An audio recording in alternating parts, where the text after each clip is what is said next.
A study conducted by Veolia North America found that more than half of Americans are deeply concerned about climate change. And of the respondents, 50% said that they were willing to make changes to their lives, even if it costed more, to combat climate change. But what does this mean for water and wastewater? How does this impact our industry? Well, I talked to Veolia North America to find out.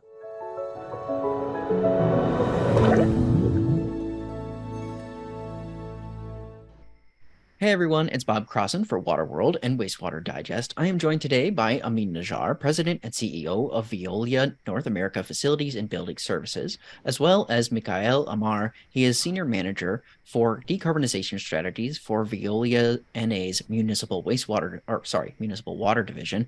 And we're going to be talking about climate change, the impact on Veolia NA's strategies, all based on some research that they've conducted, specifically around consumers' perceptions of these issues.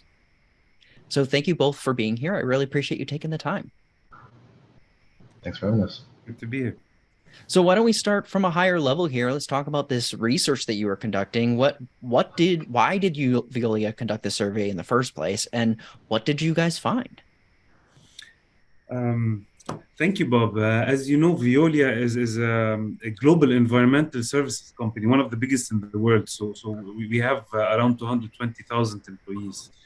And we deliver the whole ecological transformation for our clients, and this we've been doing it for 150 years. We have adopted 13 out of the 17 United Nations Sustainability Development Goals, and we are pretty serious about it.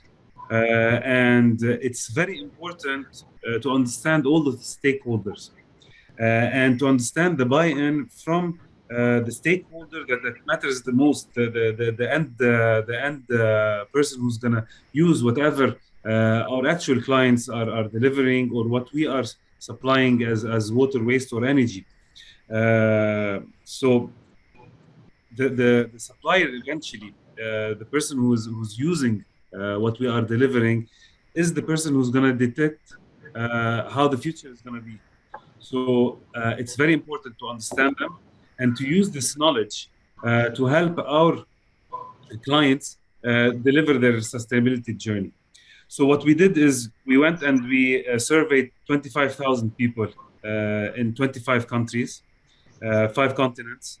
We call it the barometer of ecological transformation, to understand eventually the consumer, how involved, what's his point of view, and what are his thoughts, in order to set strategies with our clients that are in parallel with the findings.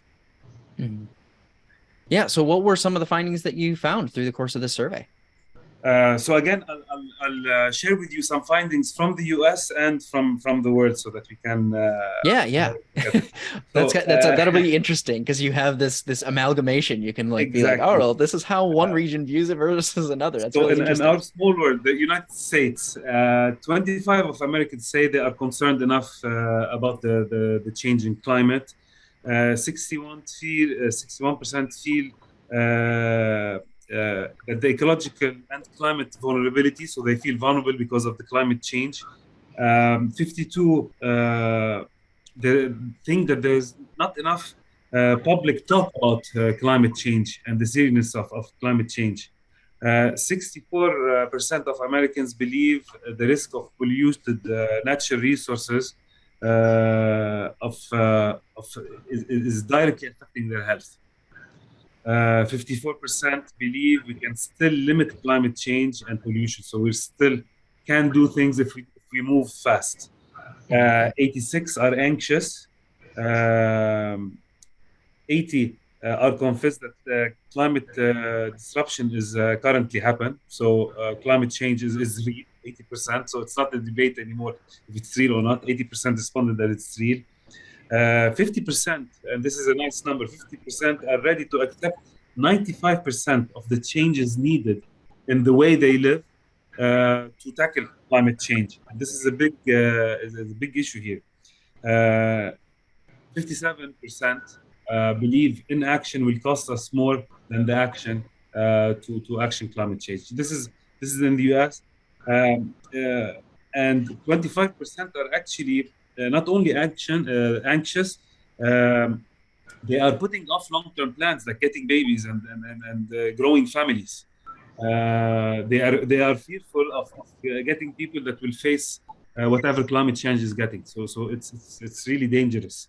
They see it as a huge issue.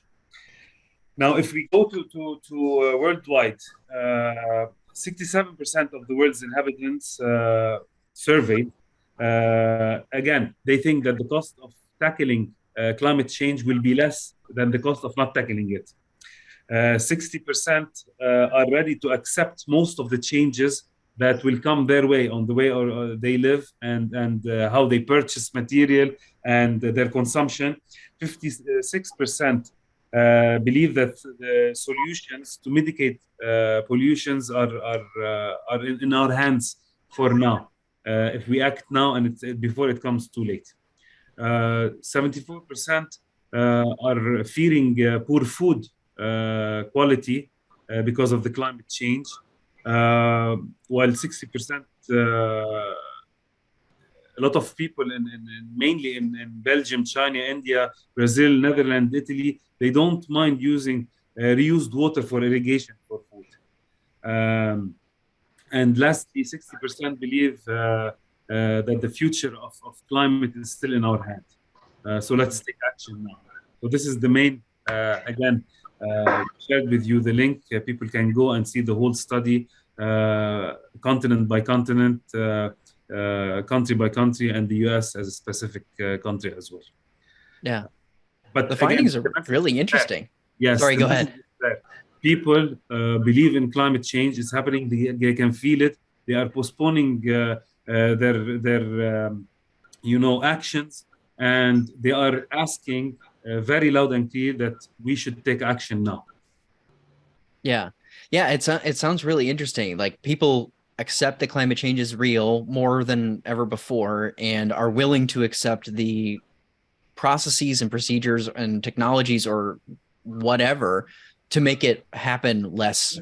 So even that it's impacting them directly Yeah. now, it sounds like. 61 of the US people that we asked, they feel vulnerable in front of climate change, so they can see it. They are afraid of whatever is happening, hurricanes, everything that's happening. Temperature rises, freezing. It's real for them, and they are being affected by it. Mm-hmm. Where do you want to take this research next? What are some areas or other issues that Veolia is interested in researching in this way? Again, we research all of our stakeholders. So we always research. Now we're conducting research in the US on how industries or our clients would like us to tackle climate change with them. But this is the biggest one so far because, as we said, the consumer will actually set the way forward on how things will change. We see, for example, that now listed companies are reporting their ESG and it's being part. It's not only financial. So consumers are asking, how are you producing? Is it affecting climate change? So this is the biggest one. And Veolia will do this research every 18 months in order to keep track of what's happening and the change with it. But we research other aspects as well, like client and how we tackle it together as partners, where we can be as service as one of the biggest environmental companies in the world. Where do we get value? And even setting the ecological transformation or the environmental change or CO2 strategies with our clients. So we have a little bit of a research with all of our stakeholders, but this is the biggest so far, 25,000 all over the world. Yeah. Yeah. So you have all this data, you have all this information on behaviors and thoughts and whatnot. How does this inform Veolia North America's strategies moving forward? What is the impact here for water and wastewater facilities and the future of water? We call it the parameter of ecological transformation for a reason, because again, people will force how industries will work, how commercial. So we've set a strategy to go forward. And it's been our strategy always since we started more than 150 years ago. And we tackle our transformation through reduce, produce, source. So the first step is to reduce, because again, the utilities that are not used are the cleanest. This is where CO2 is not emitted. So we reduce water, waste, and energy through connection to our hub grid, which is our digital suite, where our experts sit behind it and they study things. And with the machine learning and AI, we can produce continuous improvement. We have a strong capability in operation and maintenance, so that the premises that we are handling or managing is at a very high efficiency. We do retrofitting and we guarantee savings. So this is the first step, reducing consumption. The second step is we produce, and this is where we produce on site. So within the fence, we produce clean energy, we produce clean water, so we reuse water. Mikael can talk more about it. And we produce clean energy, clean fuel, biogeneration, the whole production that is on site. Whatever is the rest, we source long-term utilities purchasing agreement, power purchasing agreements, or water purchasing agreements, whatever the agreement that is required to reach our triple zero. Keeping in mind here that industries and all businesses, their main aim is as well to limit downtime. So again, we make sure that zero downtime is part of it's a 4-0 approach. So zero waste, zero energy or CO2, and zero water plus zero downtime. This is our strategy. This is our approach. Yeah. Well, I wanted to throw to Mikael here, talk a little bit about some of this too. You know, senior manager for decarbonization strategies, ties in pretty directly with some climate change initiatives, I imagine. Could you speak to some of the things that you're working on and what this research is like, how that research is informing what you're working on? Absolutely. And thanks again for having us. Really exciting to have just joined Veolia within the past half year, and really excited about the work that we can do here, the scale of the company. The type of engagements we've been getting from our clients are regarding decarbonization master planning. So it'll include the process that Amin outlined. First and foremost, energy efficiency, reduce how much energy we need in the first place. I'm sure all of your subscribers know and lament along with me that the wastewater industry is woefully underinvested. And so the state of repair is declining. There's tremendous opportunity in the first place to improve our energy footprint. Energy efficiency first principle. On-site production of renewable energy. So with wastewater, if there's anaerobic digestion, biogas obviously comes to mind. That biogas has a ton of different uses, but even it's not the maximization of the energy potential of wastewater. So research in the industry has shown that every gram of COD contains 16.1 kilojoules of energy, and there are alternatives to anaerobic digestion and supplementary technologies to anaerobic digestion that can help maximize the biogas that we're getting out of the wastewater in our train. Biosolids, beneficial use as well, landfilling of biosolids, and this is a somewhat of a uncertain subject because of PFAS regulations, but when biosolids are landfilled, it's a tremendous increase in greenhouse gas and fugitive methane from those landfills as those biosolids continue to degrade. So finding and helping our clients who have the means and the capability and the option to beneficial use, optimizing our treatment process performance so that we can produce the highest quality biosolids for beneficial use too.